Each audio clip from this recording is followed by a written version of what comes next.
Hi, Skoku, Palien here. Today I'm going to talk about autistic animals, specifically my fur baby Tygra. I hope you'll enjoy it.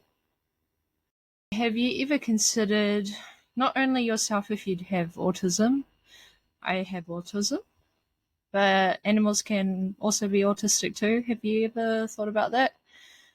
I will be talking about my adorable cat Tygra and how I worked out she has autism. When she was a tiny kitten, she wouldn't stop walking backwards when she went on my headboard. This continued on until she turned 1. If I tried to take her off the headboard, she hissed and wanted to keep on walking backwards. I got functional neurological disorder and became wheelchair bound April last year. She always felt settled, and if I were to move her off the wheelchair, she either growls nowadays and sulks in the bedroom on the bed. As soon as I am off my wheelchair onto the couch, where is she, you would guess, on my wheelchair. It can be a bit annoying when I need to go to the loo, but I realized after a while it is actually her safe spot, just like I have a safe spot. But Autistic Palien will talk about that for another episode, so stay tuned. She even smiles when I let her stay on the wheelchair and falls asleep so quickly. It's crazy. She can stay on my wheelchair all day. That's how much she feels safe. When I got her a fish toy from a $2 shop, she kept carrying it around like it was a pet. She even meowed at me, and my partner say, "Is that your fishy?" She responds, "Mine," cat language. It's really adorable. I believe she actually thinks it's alive, but I would never tell her because it would definitely upset her. If we were to hide her toy or put it away, she would get very upset and annoyed. She has a routine in her mind, and if it is even too late or too early, she'd keep meowing and climbing all over me in the bed. It still happens to this day.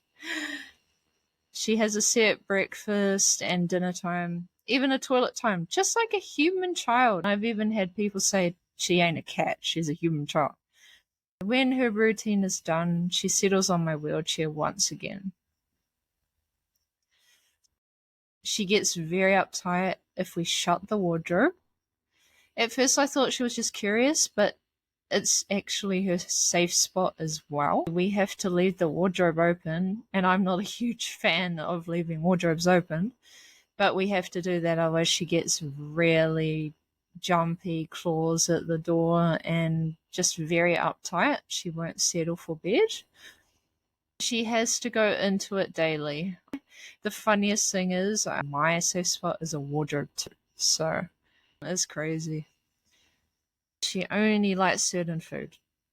I don't know if you've got a cat that's fussy, but she gets very uptight if it's food she doesn't enjoy. When she was a kitten, she got put on Purina 1. When I tried to feed her, she cringed at it. She didn't want it. So I had to try a whole lot of different brands until I discovered she has specific taste to foods. At first I thought she was just a fussy cat like my past cat Mystic. It didn't add up, so what I did was I kept testing her out on brands, and in the end it ended up being Hill's Science, which is super healthy, so I'm super happy about that. She's really sensitive to things.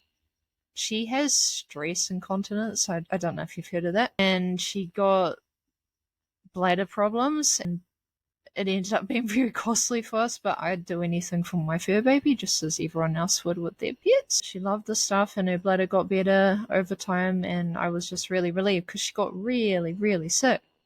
So I'm hypersensitive, as I said in the texture episode, and she's hypersensitive just like her mum.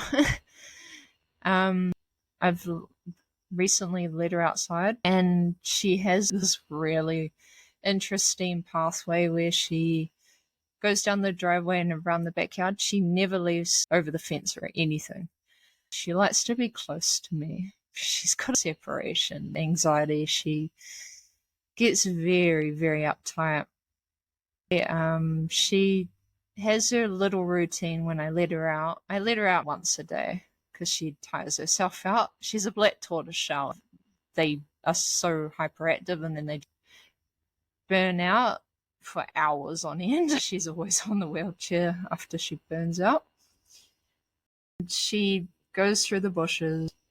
She goes down to the carport, sits under the car when people come out because she's highly anxious and frightened.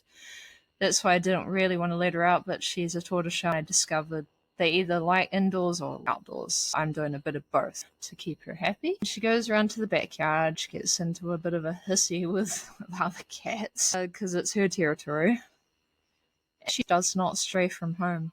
I've never had a cat like that. I started believing that could be a part of the autism in her too. I'm a bit like that too. I wouldn't stray from home unless I had my partner with me or my cat. I would get very uptight if anyone suspects the animal is autistic. There's signs I can give you. I even asked the vet as proof, and she said it is very possible. Right now, she is on the wheelchair, glaring at me because she can't stand loud noises. I'm talking on the podcast and she's glaring hard at me. I don't like loud noise, so that's how I worked it out. She runs so fast inside if she hears something loud outside. She starts shaking, goes straight into the room on the bed and settles herself down, or she goes to her safe spot on the wheelchair. When I'm on live streams, she gets very uptight, but I try my best to settle her anxiety down, get sensory overload. I hope you've enjoyed the episode. I just wanted to make it short. Squawkoo! If you like it, please like, follow and share. I'm on Spotify, Palien Talks. I'm looking forward to seeing you next Friday, same time. Bye.